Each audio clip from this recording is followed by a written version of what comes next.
Yo, yo, yo, yo. What's up, all you burner stoners and potheads? This is Mr. Weedman and Big Earl with the Grow Hour. Big Earl, my brother. How the hell are you? Doing good, man. Doing good. How are you? I'm great, brother. You want to know why? Why? Because we have our friend Alebrije in the house tonight. Alebrije, my brother, how the Yeah. hell you been, man? It's been a year. It's been a while, yeah, hell yeah. Thanks for having me back. It's, always good to hang with you guys. I love it. Love to have you back on the show.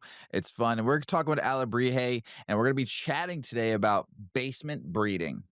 It's going to be a fun show. We got a lot of great content. But before we go into the show, let's smoke.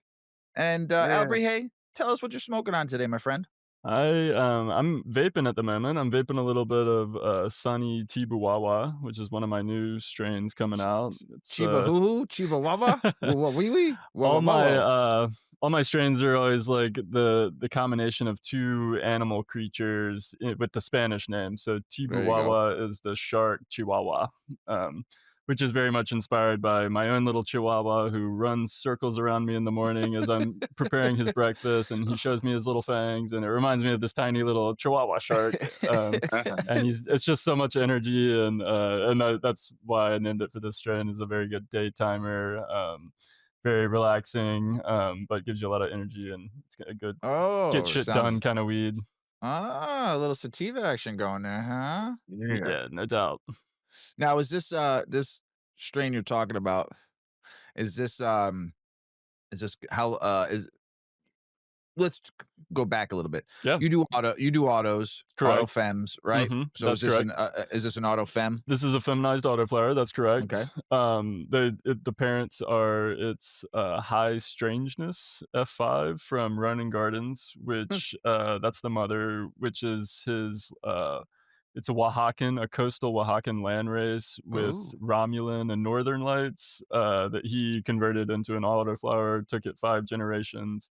Super sativa, had a lot of pine and things going on, and then I pollinate it with my Tangy Rainbows, which is my Rainbow Guava number 5, and Tangy Tibuguana, which is very, tropical, fruity, funky, raunchy, kind of also in the sativa realm, and so it made this nice, very gassy, very citrusy and piney kinda hybrid it's got extremely old school vibes. It's very Ah, foxtaily. It looks like an old school hmm. strain, and it smells and hits like an old school strain. It's Well, a especially ripper. when you brought up the landrace part of it too. I got excited there for a second. Yeah, like some of those old school genetics really bring, a lot of, old school vibes to some of these new Mhm. school strains. Yeah. And it hits with the gas and the lemon and the pine. Oh, It I rips. like it. I like it a lot. Big There's girl. there's definitely like an old school vibe to stuff because we redid when we brought back that green crack. That's what we grew it out, and it was almost, I'm not gonna say it was insulting, but everybody said, "Oh, it reminds me of weed back in high school." And the weed I got in high school wasn't as good as the weed that I'm used to smoking now, and so I'm like, "Well, wait a Right. minute. Does that mean it's not Mm. good as, like, most of the weed I'm pumping out?" I'm But gonna people tell you something. fucking loved it. I'm gonna tell you something. My buddy who I got that from, the green crack and the lumpas. He said because I'm 53. He's in his 30s. So back then, I mean, weed was getting a way better back when his 30s, back when, so he said it brought him back to high school. The green crack as soon as he smoked these, I felt like I was in high school again. Dude, it was good. It definitely had that quality to it.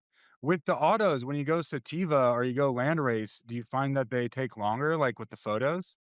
N Honestly, sometimes yes, but in this Yeah. case, no. This one does, the tangy rainbows side of it, which I've been working on for the last 2.5 years.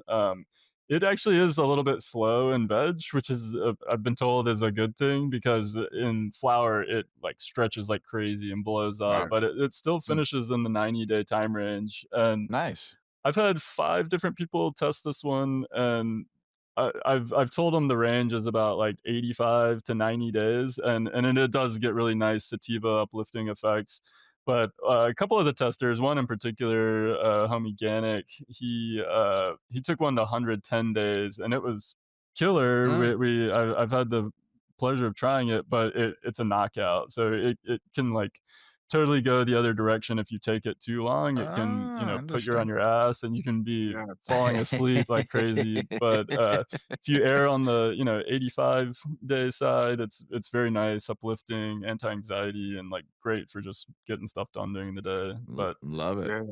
so Nice. yeah, the Uh, sativa effect in an autoflower time frame package, I would say. Sweet. yeah. Oh, yeah. I Pick I up took what it us off track. I'm smoking the, platinum lemon cherry gelato. mm. I have been I don't know if you guys smoke blunts ever. Yeah, of The, course. Backwoods, bro, has come out with these new city ones. They got, like, New Hmm, Orleans, Houston, Atlanta, Chicago. Those might be the only ones I smoke, That's but brilliant marketing, honestly. yeah, it is. agreed, but the flavors on them, like, I haven't had really a flavored cigar or anything for a long time. The, uh, Atlanta one, I think it is like this grape, and that Devil Driver grape, Weedman, and I've been smoking Mhm. those together, and it's been maybe, like, the grapest combination. Wow. I rolled one of those too, but this one is the, New Orleans is a Banana Foster.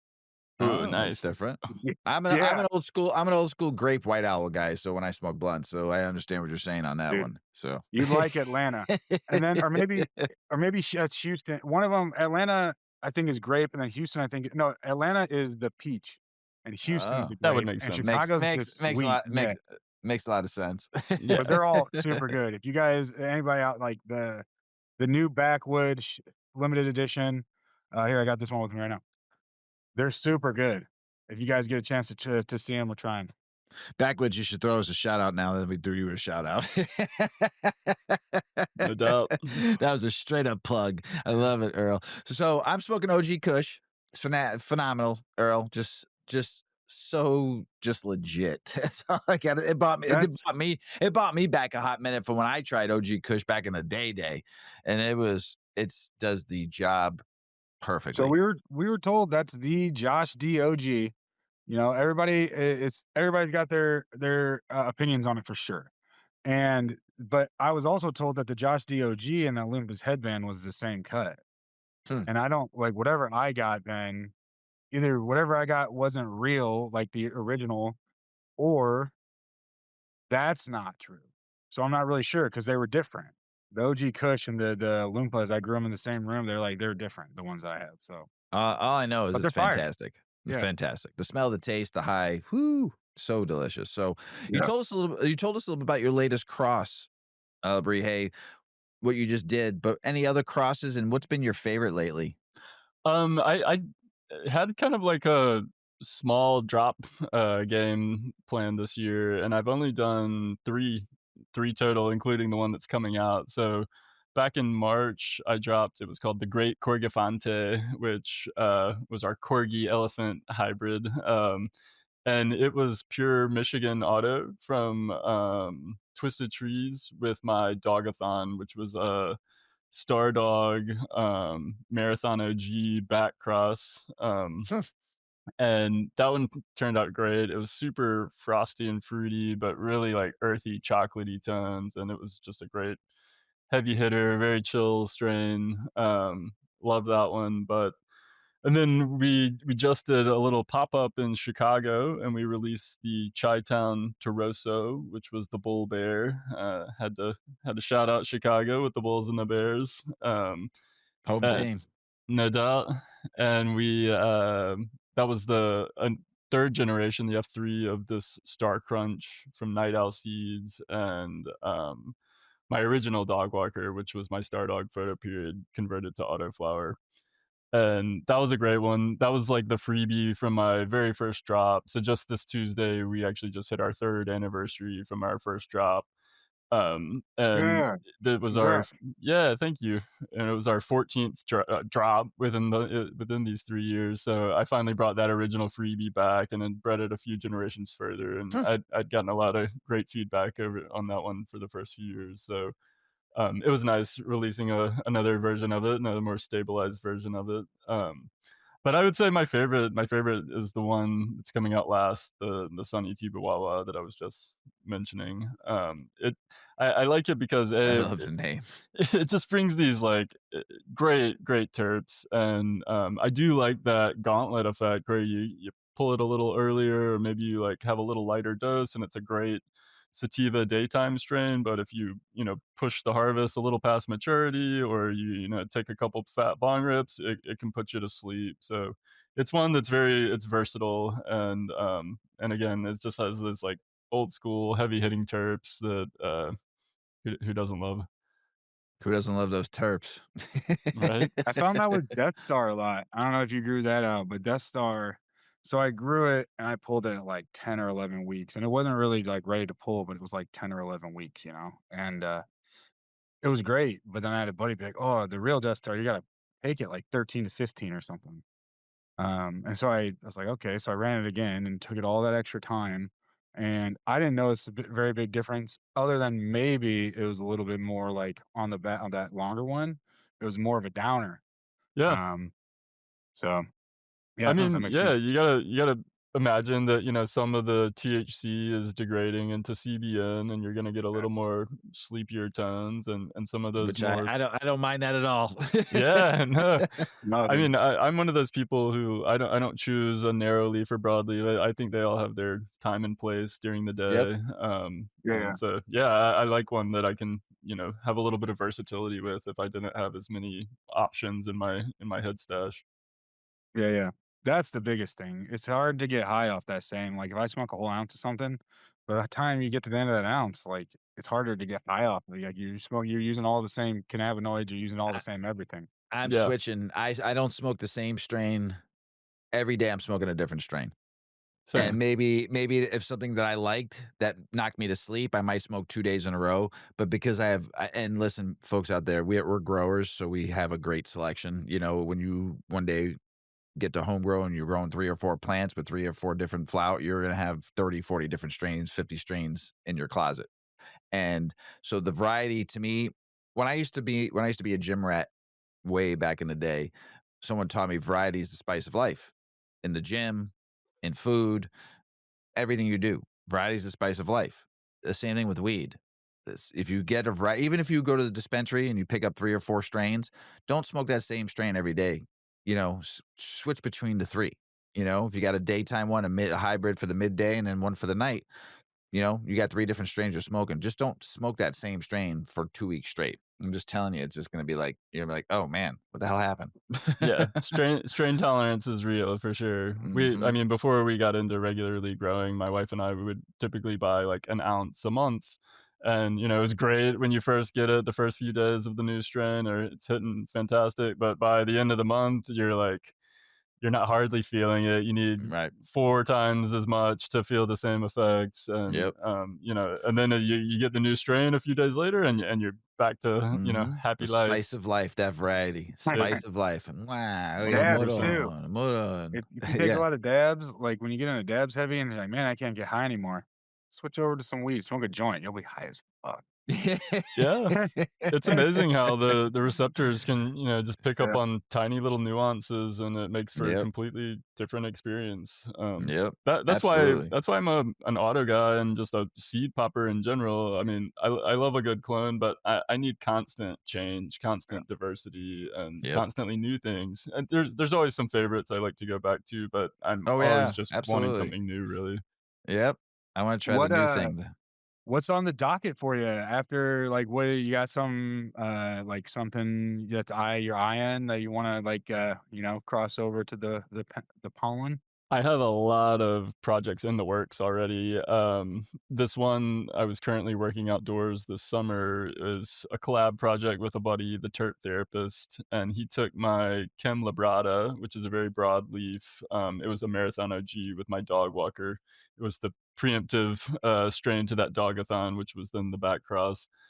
But he crossed it with this purple Pakistani Chitral Kush from Bodhi Oh, seeds, And, again, I'm always into, like, going after some of these more land racy, meets some of these more modern, genetics. I think that makes for really great combos and pulls out some who honestly knows what little minor cannabinoids and minor compounds are coming through, but again, I like to, like, reach outside the existing gene pool, especially in the autoflower gene pool, trying to, diversify. As we were just talking, the spice of life. It's this very much the same in genetics, and the more diversity you can bring from strains and land races around the world, the more options and who knows what little chains will unlock, little doors will unlock along the way. So yeah, I've been this summer I worked that I made the F2 seeds. I grew out he made the F1s. I sent him the seeds. He used his male of this purple Pakistani Chichal Kush.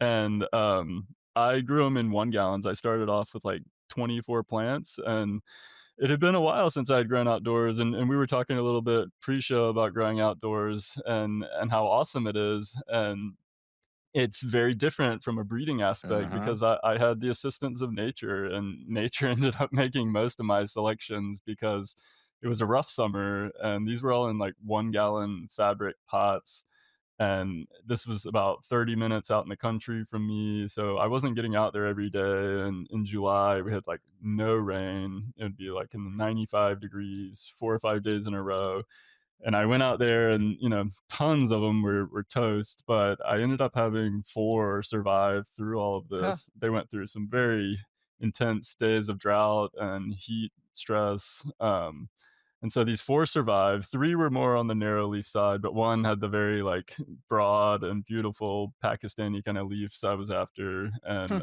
also brought some really nice lavender colors in the buds and some skunky, funky floral terps. Hell yeah. And so, yeah, that I'm glad that was one of the ones that survived, and then in their final weeks, it poured down rain and not a speck of mold or bud rot or anything, so it was great using nature's help, in some of the breeding work, and so now I've got these F2s to run and search for the autoflower trait this fall, which I'll do indoors. But it's nice knowing that they have that outdoor strength within them and in the genetics because it's definitely.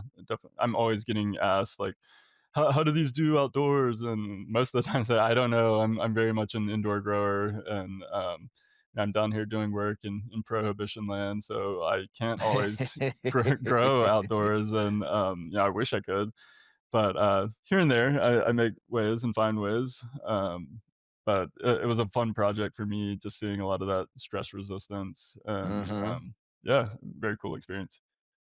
Yeah. Outdoors dope. They're in pots outdoor? That's hard. In These pots, were I feel yeah. like it's hard outside. Um, it's so, like in the ground outside is different, but in pots is, that's a hard thing for sure. Yeah, these But were 1-gallon pots, so it was really hard to keep them on, and yeah, that's yeah. why I knew they were super strong because the soil would be just bone dry after 4 days at 95 degrees in 1 Yeah. gallon. It Yeah. was like they were they're very, very strong, hardy plants, Survive. such again, I'm sure, like, out in the mountains of Pakistan probably has some pretty hot, deserty days and, pretty dry times, I'm sure, so it was seeing some of that, you know, genetic strength come through. What it's used to. Yeah, yeah. Yeah. There's a few years ago, I, started out, like, got, like, warm for a week early, and I was like, "I'm doing it." And so I threw some autos outside, right? And I just had this little 5 by 5 bed, and I put PVC pipes over it and put some plastic over it. And, it was right by my, mini split AC, which blows out warm. And I was like, "Okay, this is gonna, like, hit my tent, I'm gonna be good." And I threw some different autos out there, and it was almost the same kind of process. A lot of them didn't make it, and the ones that made it were like they started flowering at like 8 inches tall because it was so cold. They got so cold for like the next like 3 or 4 weeks, and so they were like they were so little when they started flowering.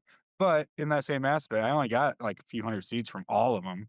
But it was like, I know these guys can at least like they're cold tolerant. Yeah. So it's a brilliant way. You go through a few years there and you hunt down everything. Okay, this is heat tolerant. Now I'm taking this to a cold tolerant. Now I'm taking this to a drought tolerant or whatever.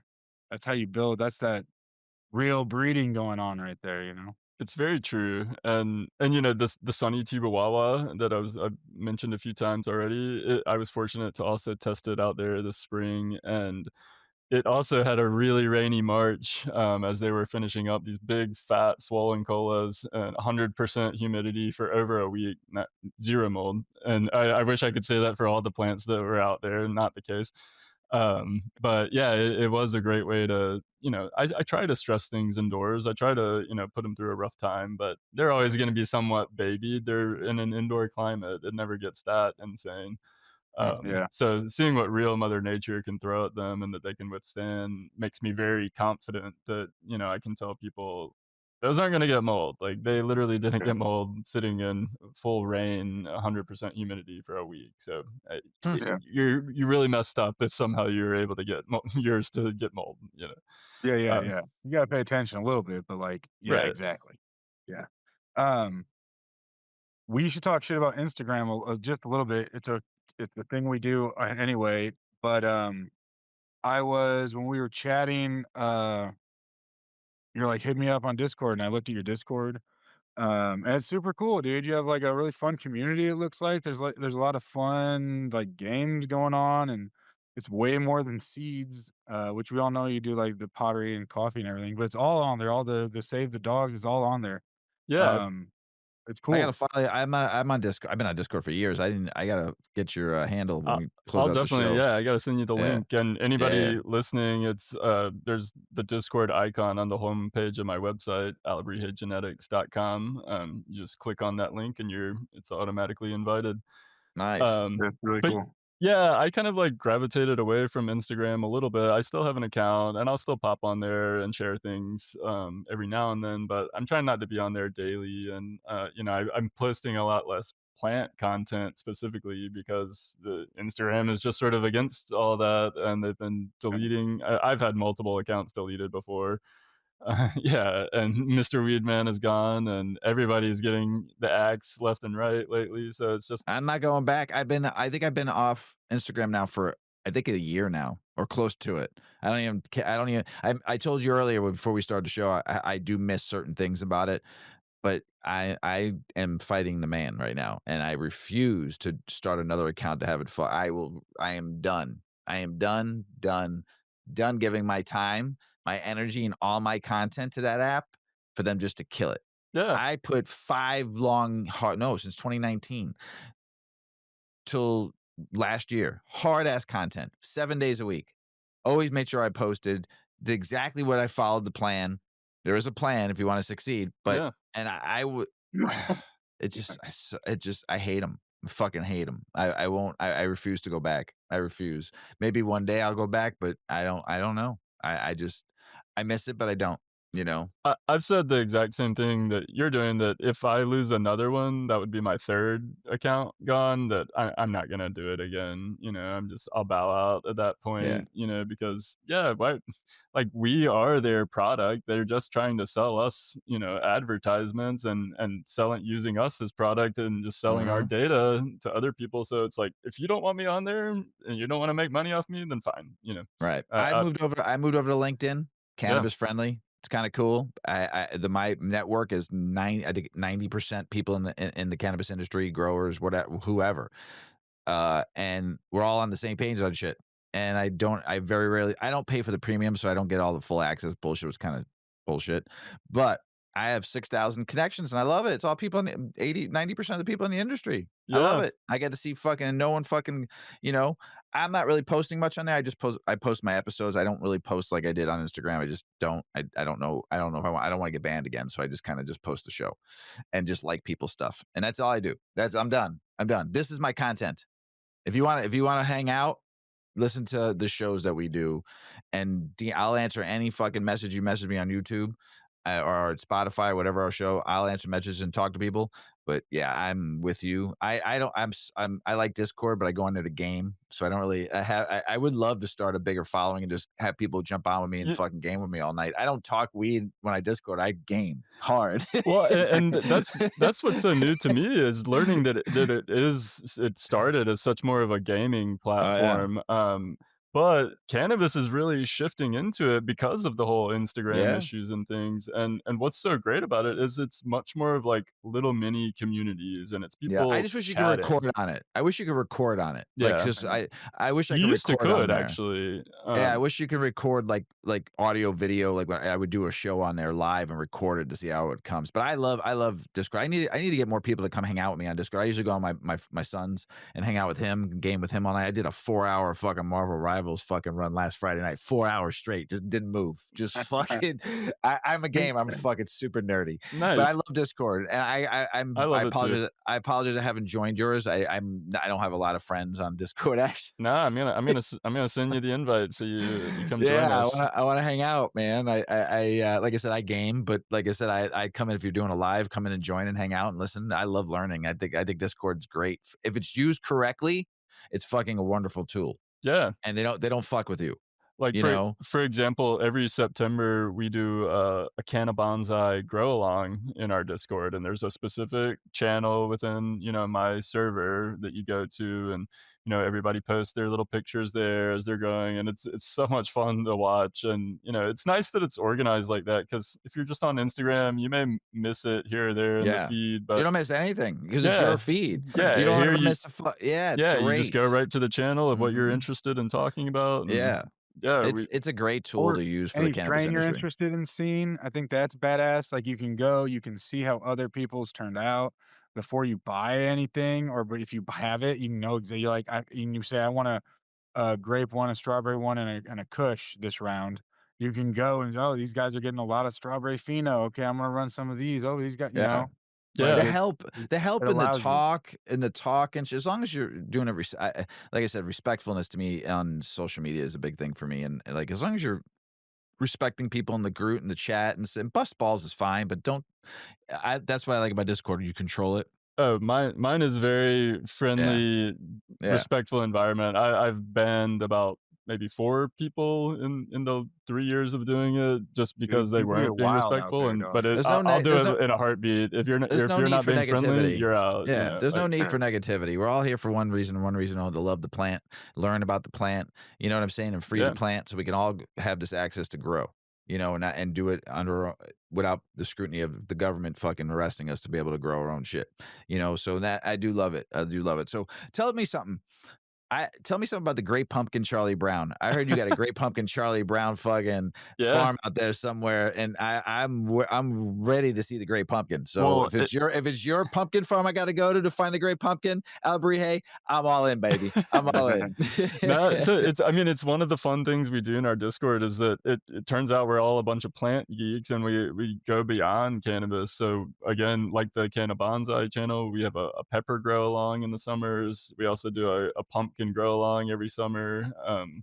And so no, it's not just me. It's anyone that wants a pumpkin. We try to grow the like giant pumpkin size. Nice. What's the biggest one you got? So last year we're on year 2, so this year hasn't completed yet, but, Yeah, yeah. last year the winner was Johnny Apple with, 152 pounds, and it was a freaking Who? monster, and the pictures were amazing. It's all there in the Discord, Oh which is awesome shit. that it's all captured and documented, so He's the Great Pumpkin. Then I want to meet him, and Johnny Appleseed. I want he's to meet Johnny looking Appleseed. no doubt. He's up in New York, and he's a good one.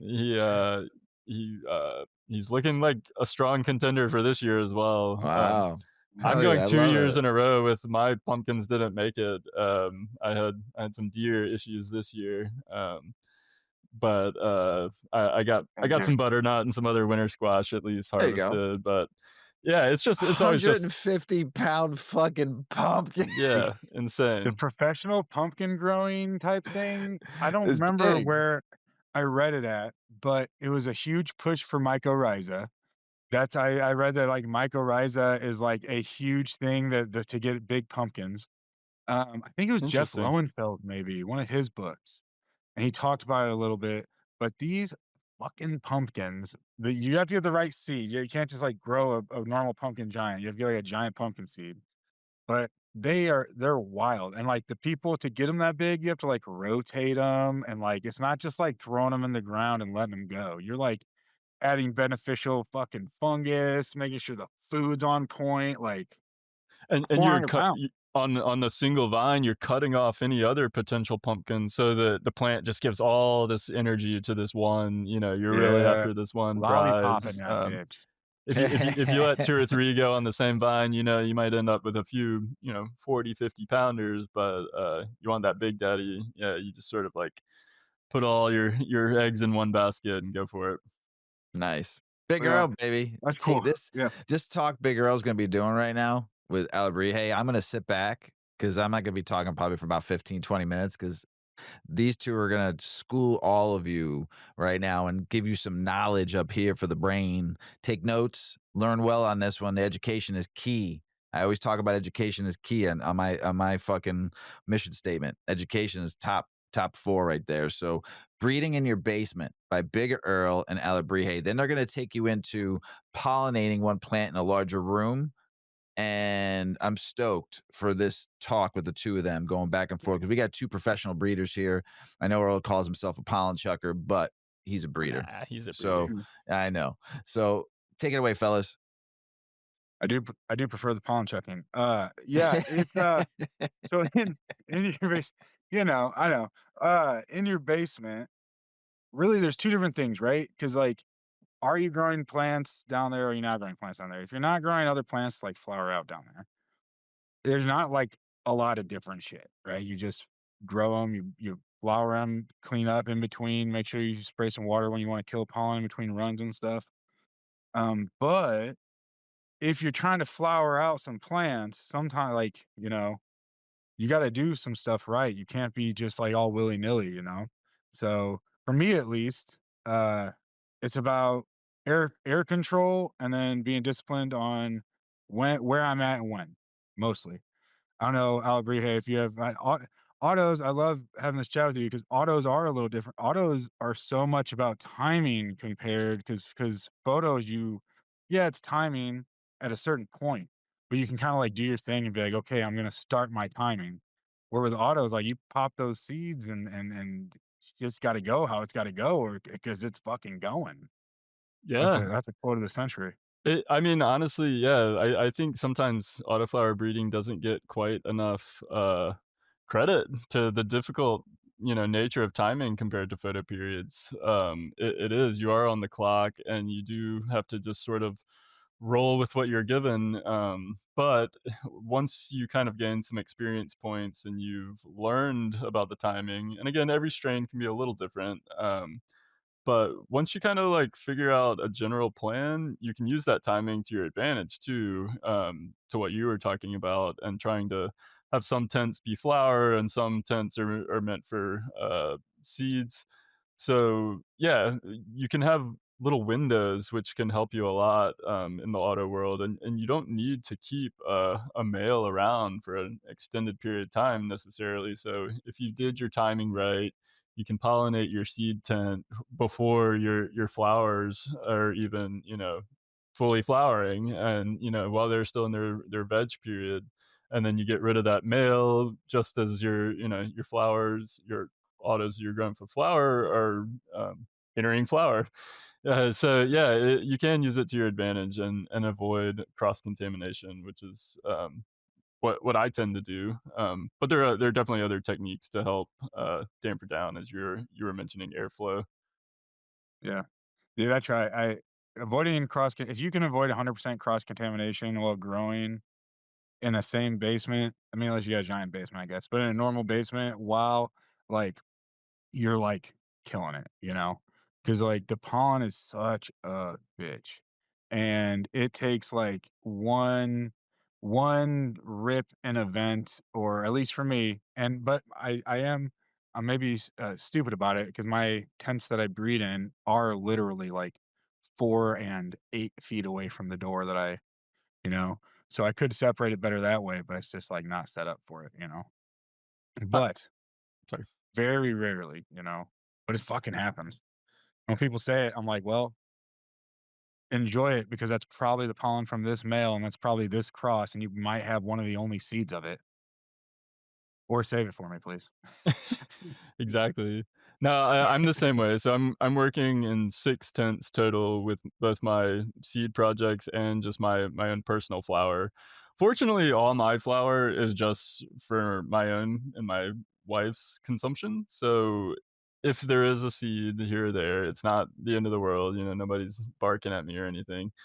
Um, but again, yeah, that's the last thing I want. I don't really want seeds of what I was intending to just be flour. So there's other little tips and tricks besides just timing and scheduling. One of Yeah. which is every day when I'm watering my plants, I do all the flower tents first, and then the pollen tent is last. Yep. That's one Timing. great way to just avoid, any pollen on your clothes or fingers.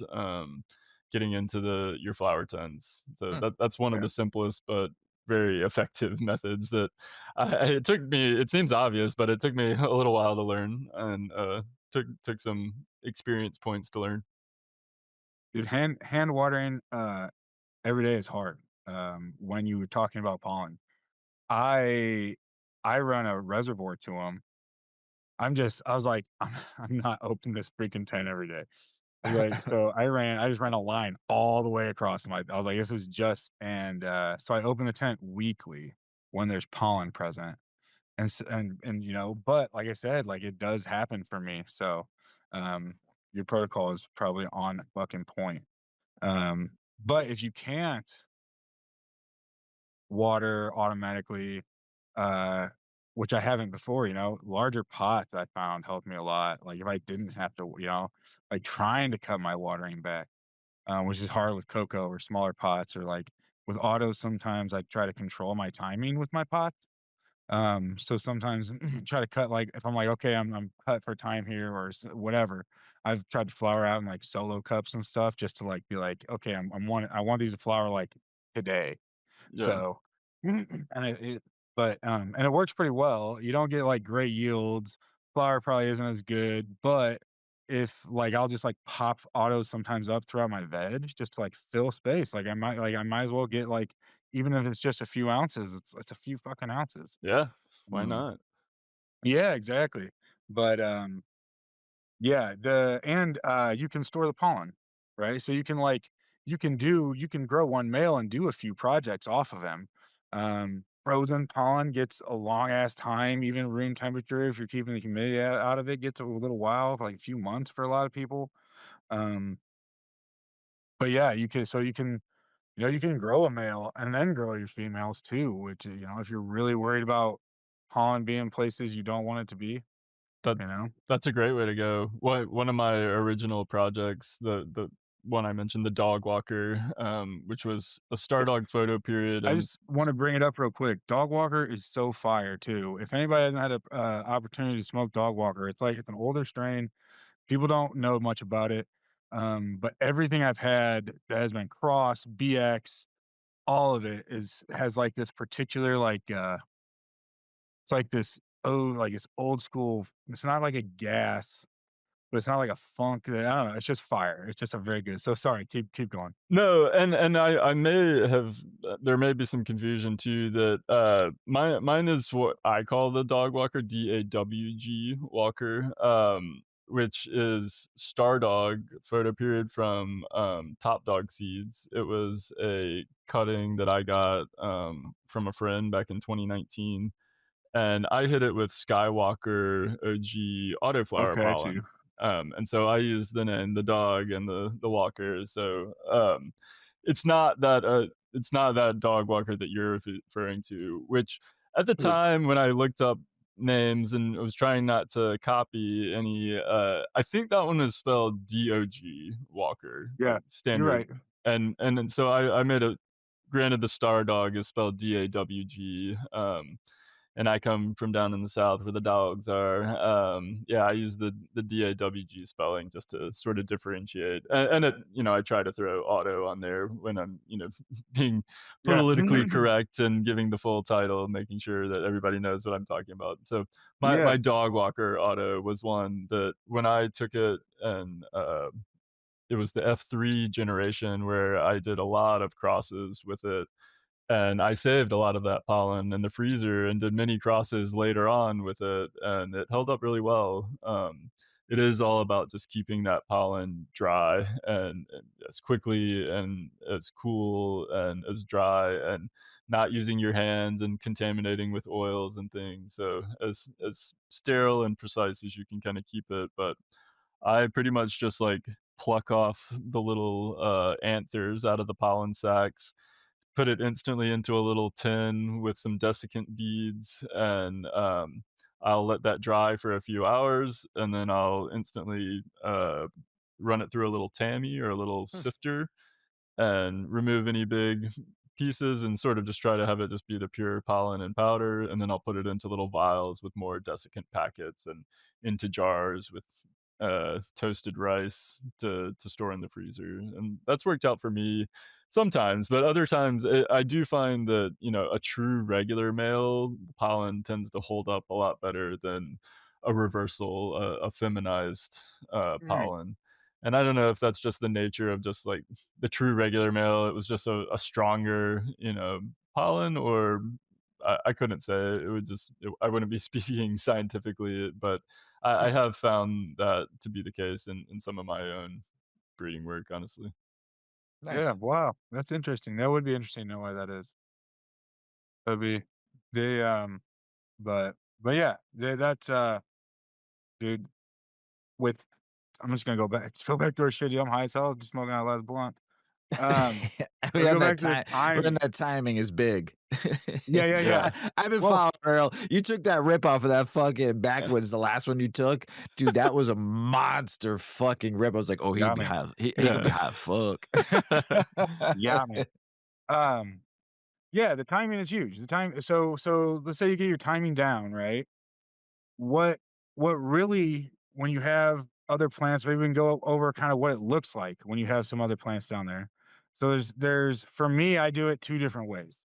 I will collect my pollen from a tent, turn off all fans, turn off everything, um, cover if I'm going into, like, a larger room, right? So sometimes I will have my male just separate, and I'll have my flowering room, and I'll just pollinate, like, branches.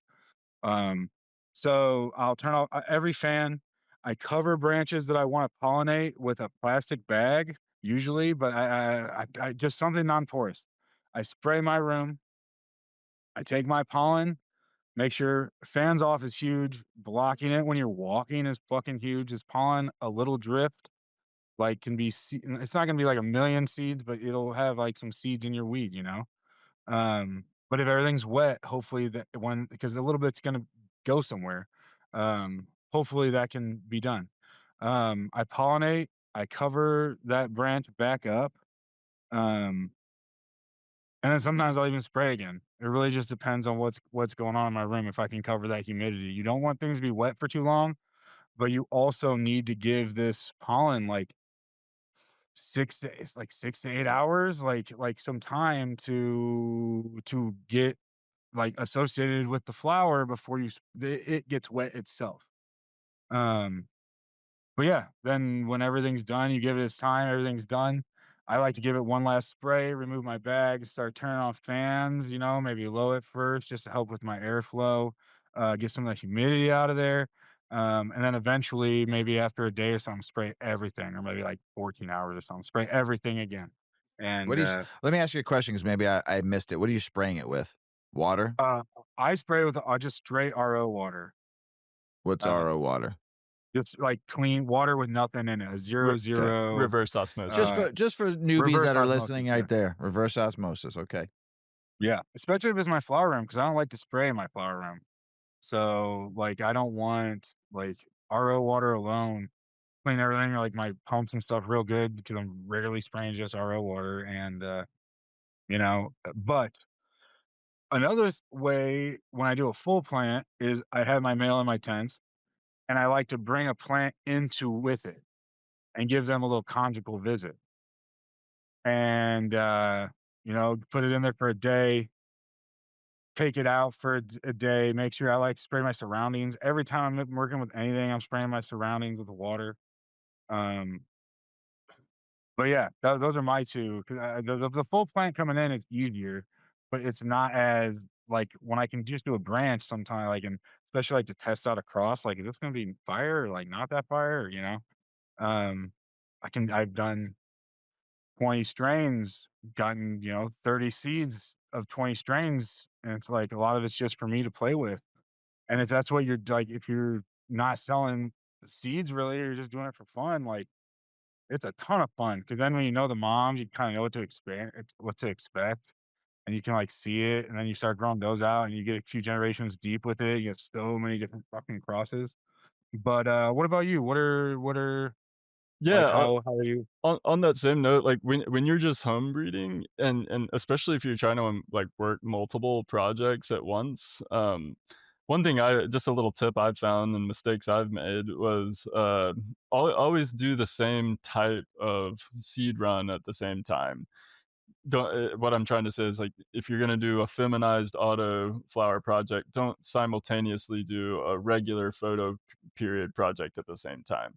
Because then if you do have cross-contamination, you're gonna have real issues, and you're not gonna wanna really grow the seeds or give them to anyone because you can't really Yeah, accurately say if they're gonna be autos or regulars or feminized or it's a bit of a yeah, jumble. So if you do wanna work multiple projects at the same time, maybe if you're doing feminized autoflowers, do a couple different feminized autoflowers, in different tints. And then if there is some cross contamination, not ideal, but at least they're still feminized yeah, autoflowers, which I've made that error before, and it cost you a whole seed run basically because once you've contaminated something and you can't accurately say what it is, then it's a real shame.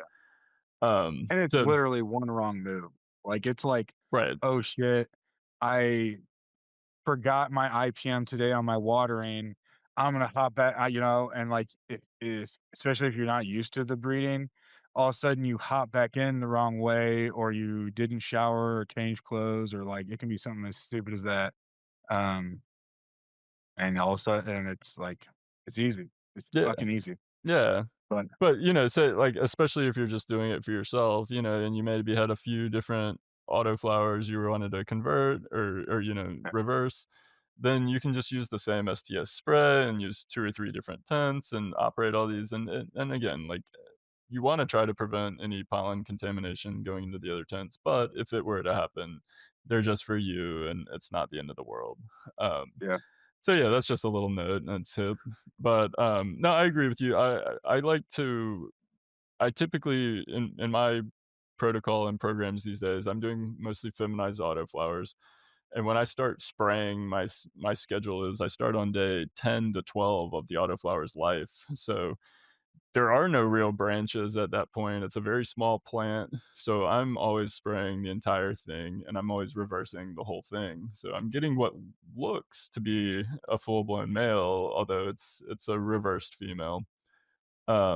Because when you start that early, you get out ahead of its sexual cycles, and it starts, inhibiting that ethylene before it's even producing ethylene to start forming female flowers, and so you almost get what looks like a true male expression.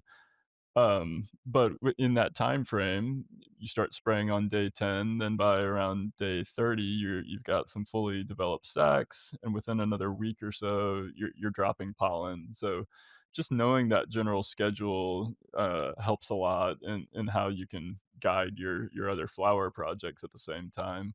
I would typically start the seeds for autoflowers just to flower out, like 3 weeks behind I starting that seed project, essentially. And then I'm gonna have a nice little window where I can be pollinating, all my seed tents, for about a week, 2 weeks maybe, just before the others in veg are starting to show pre-flowers, and then I can ditch that male and kinda move along. Because I tend to make sure that my females are in the tent and they're in that Guy Fieri stage, they have that very, you know, electric white pistols everywhere, very pom-pom-esque, and, I make sure that they get hit with the pollen. I'll usually, like, actually pick up the plant and, like, dust all of the plants. I kinda, smack them around a little bit. I'm making yeah, sure they get well hit and, that all the pistils are turning, like, pretty orange brown within 24 hours, sometimes 48 hours. Once I know everything is really well pollinated and they were at like a good phase, sometimes I'll take that male outside and just kind of like keep him around for a little while just to make sure before I ditch him in case anything didn't actually start forming seeds or anything. I still keep him, but I like to get him outdoors and out of my tent zone. And then at least at that point, I feel like there's not much. Yeah, I do a spray down with water and make sure there's not a lot of pollen flying around. And I've learned schedule wise how to kind of time, and then my flowers will start going. So I'm always needing to run flower tents simultaneously with breeding projects because I have a lot of seeds I make, and I need a lot of testing going on. So I'm doing a lot of small plants these days, and constant turnover of tents. So it is important to just sort of learn your schedules and learn what works for you. But autoflowers, they can be tricky, but once you kind of learn how to work with them, you can kind of use it to your advantage. Yeah. Yeah, outside's a big tip with you, especially with autos, because you as long as they can stand the weather out there, any time of year you can throw a male outside. And so, like, I've almost cheated in that way. Although I don't know if you've ever frozen pollen, but I read that it can last up to a year, and so I've tried that on some pollen that I had outside. I collected it, threw it on rice. I have like a dude, what works really good, I don't know how you sort your pollen, but the trim bins that, like, you Yep. trim over that sorts keef, oh, man, it works so fucking good. Yes, that's Um, exactly what I've used before too. dude, it works so good. It's wild. It's like all of a sudden it's like, okay, I need to know I had 2 you have 2 branches on there, like, I don't need any more pollen. Like, this is the whole fucking little bit, like, it works really well. Anyway, um, I threw it in the freezer and I used it. It was a few months, but I didn't get any seed. I didn't do I fucked it up, because it's like time and time again online, people are getting freezing them like a year out of it.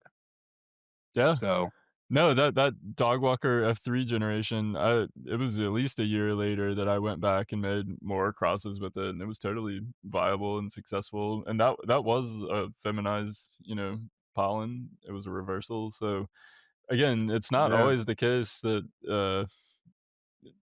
maybe the regular holds up better than the feminized, but I have had a lot of failed feminized pollen storage. So yeah, again, there's a lot of factors. It could have been various moisture contamination or just high humidity in the air or whatnot. But it is a good method to. It's worth giving a test as long as you're going through the process of keeping a male or a reversal.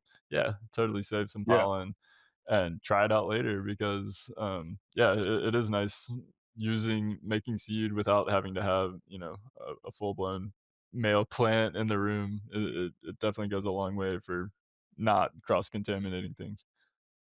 yeah, yeah. Hell yeah. No, agreed. Yeah, outside's a fun if you can do it outside, it's a fun place to be with the males. Um, without the freezer even, people so like you said, I've had a lot of my failed pollens because I'm like, "Oh shit, I didn't get to that pollen yet," because I had some other male sitting there. And I'm like going to my little I keep a lot of them in a flower bin separate, like all separated, and they're on rice usually in a little flower bin that you can kinda like do a little suction out of. Um, and some of them cold and some of them not cold depending on what I'm doing at that time. But, I would say a lot of the time I use that pollen though, I get nothing out of it. Um, but there are some times where it's like, yes, yeah, so, um, I'll have to talk to you about storage because it has to be the, like, humidity or something I'm not getting out of there first is all I could think of.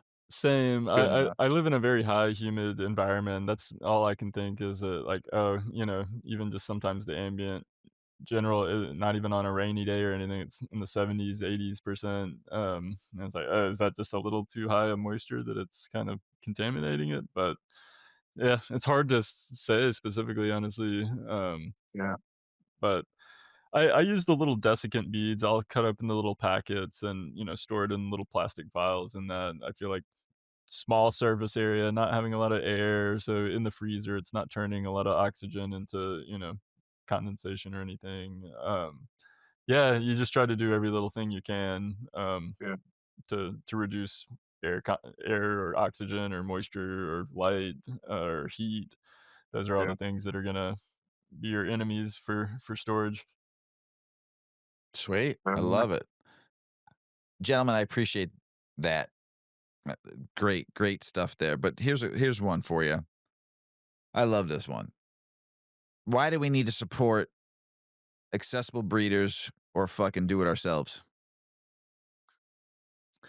I'll say because I'm a little worried at the state of the direction, that our government is taking cannabis, and the thought of it moving to a Schedule 3 really seems to put it more in the hands of the pharmaceutical companies, and we all know how they like to jump on things, and yeah, it would not be a good sign for the home growers. So I think it's great that we have such a strong community of home growers and home breeders, honestly, people that are not out there trying to make and sell seed, or excuse me, try to sell seeds as a company or anything. They're just out there making it for themselves.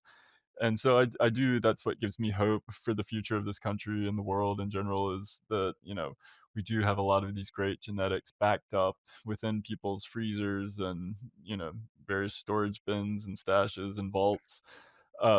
So yeah, it's really great to support, these small time breeders who are putting in the time and effort. It's not free. It costs a lot of money to run soil and nutrients and lights and water year round. So yeah, it's great to support your small time breeders and your friends who are just making seeds. Yeah, it is. Throw 'em a few I love when bucks.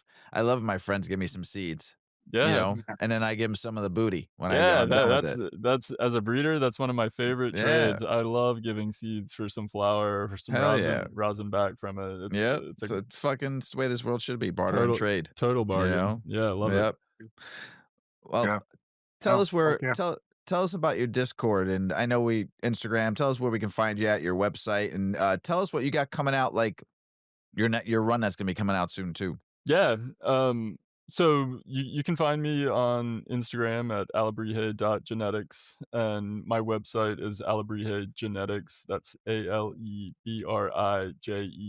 genetics.com. Um, and on there, you can find the link to my Instagram, my Discord. I think I even have a Reddit page somewhere. Um, and the Discord has become great because Instagram was all about, it was more like me marketing myself and my strains and my brand and things. Where Discord is much more of like a community of just people chatting, and like Big Earl said, like each one of my strains has its own little page. So if you're interested in any specific one, you can go back and see all the people that have grown it and post pictures and talk about that specific strain.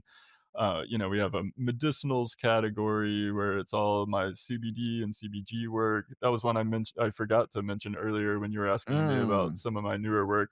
I've made a whole new full CBD line of hell autos yeah. and a bunch of Oh, CBD dominant mixed ratios, You're speaking my language. and more. Try to get some CBG in there and some CBC and some other ones in Oh, there I too, some do. THC. You do? Oh, I I do love have you. I've had I several love you. CBG projects come out, and I've got more in the works, and I also have plans to do another full CBG auto. Send some to Earl. I need Yeah, some of that. yeah, no, I'm definitely sending some y'all's way for sure. I love if it. if you Uh, wanna take any, uh, photos to Otto, we have some, like, 4 cannabinoid and maybe Mm. 1 5 cannabinoid. Remember those Mm. that we got? would love Yeah. that. That's what Yeah, I'm saying from Seattle From Seed Chronic. from Okay, Seattle. before I know we still got a couple minutes left, so I'm gonna tell you about this strain, okay? We don't know the name of it. That's the so we were just calling it the Seattle Chronic, and the Seattle Seed Chronic is the maker of this strain. okay, We've had him on the show a few times, and he is He sent me into plants, and one was unlabeled, or I didn't label it. When I was in my transplant, I ended up with a fucking plant that didn't have a name, but I so we knew were it just came calling from him.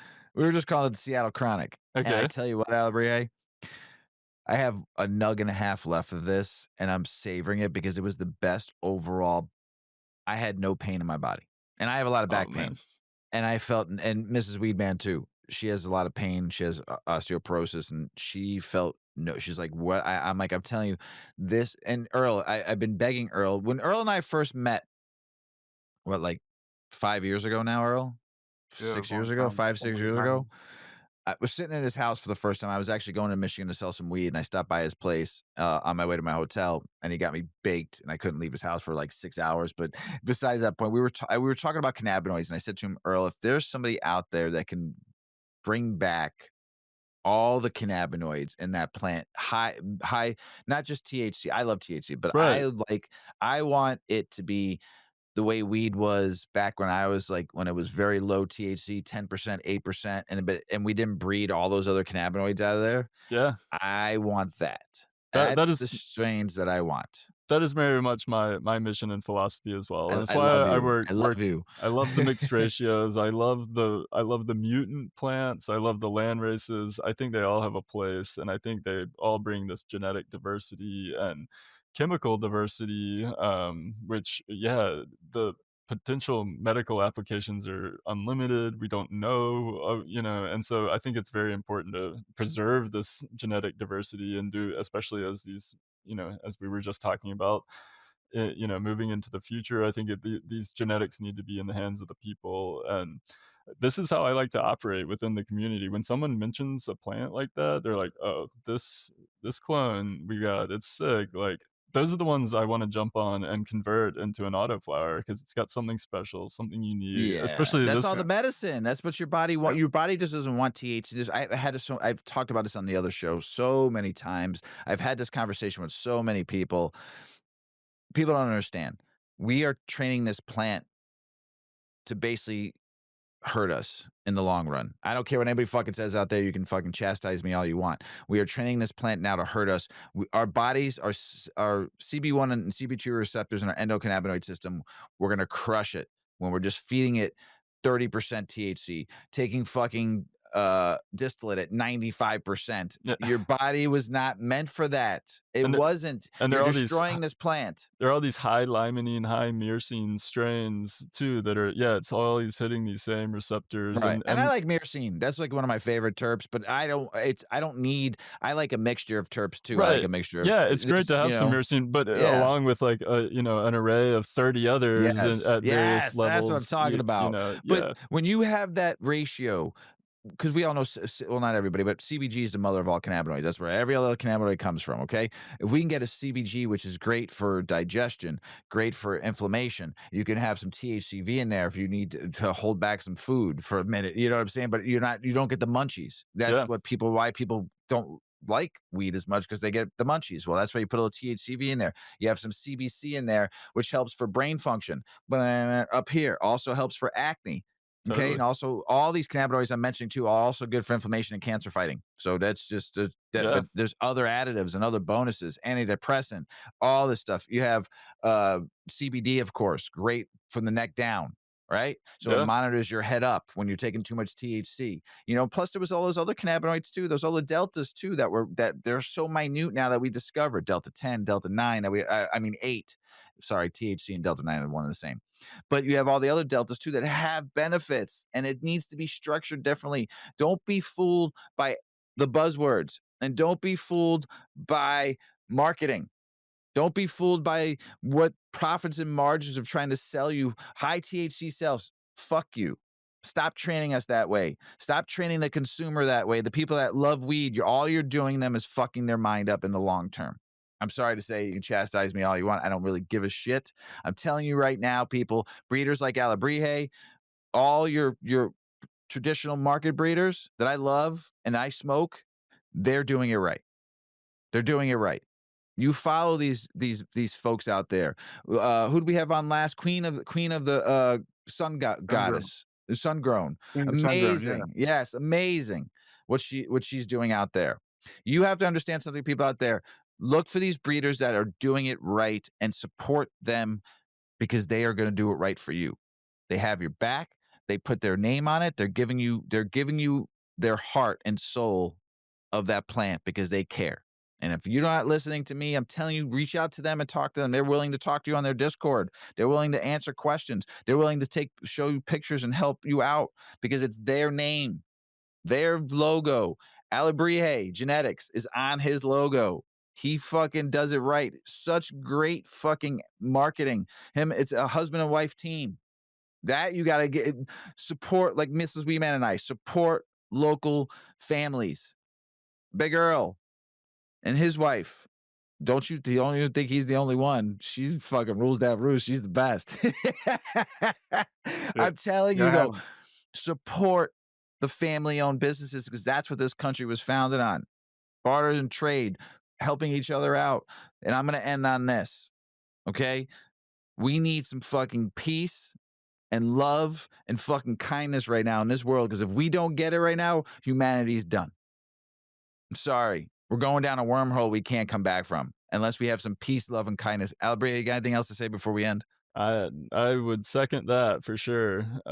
Yeah, everybody just out there, remember throughout your day just to be positive. I think a positive mindset goes a long way, and that's another beautiful medicinal application of cannabis. Is it's not there's so many chemical applications, but just shifting that mindset to be a little more positive. And sometimes if you're feeling a little down or whatever, have a little puff, lift that mood, and just that alone is medicine just to be more positive. So Yeah, yeah, we'll I leave it on love it. that. Growing a plant in general, I feel like even if it's not something you consume, like a little fucking house, like having a little homie is so big. For me, it was That is like, the Big Earl. Is that your final thought of the show? We're starting something new here as the last show. Your final thought. What is it? sure, yeah. Get yourself a fucking plant. If you don't have a plant, you go get one. You That'll know? brighten your mood for sure. It will If for you can't sure. grow weed, if you can't do that, you get a different plant. There's all kinds of plants out there. They do all Mhm. kinds of shit. Plants make you smile. Every time I look at Yeah. mine, I smile. So everybody out there in the world, we love you. Have a great one. Peace, love, happiness. We love you out there. Peace. Thanks, y'all. Peace. Check out our cannabis lifestyle brand online at 8decades.com. Our custom smokes and accessories are perfect for your coffee table, bedroom nightstand, or kitchen counter. They're designed for you to show them off. The Canna community is also loving our hemp and cotton blend t-shirts, sweatshirts, scarves, and hats, finished off with our 8 Decades logo. We've got some awesome long-lasting goods that will be your favorite for years to come. 8 Decades, because a ninth decade of cannabis prohibition isn't acceptable.